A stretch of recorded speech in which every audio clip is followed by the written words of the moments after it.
Dolazi vrijeme kada će ljudi poludjeti i kada vide nekoga ko nije poludio, napašće ga govoreći: ti si lud, ti nisi kao mi.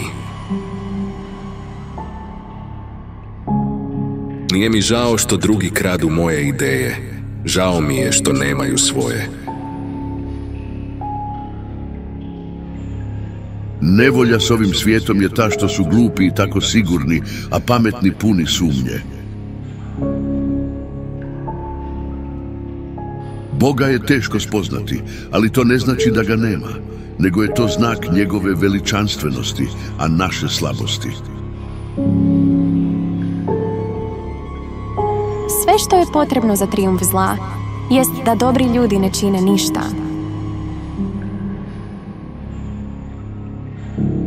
Nije najveća budala onaj koji ne zna da čita, već onaj koji misli da je sve što pročita istina.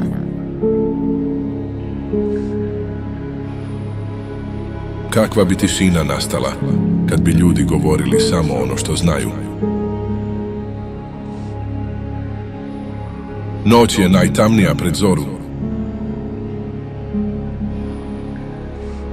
Samo glupi i mrtvi nikad ne mijenjaju svoje mišljenje.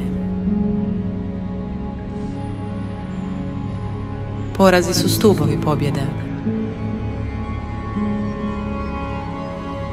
Nikad se ne raspravljaj sa budalom. Prvo ćete spustiti na svoj nivo, a onda dobiti na iskustvo.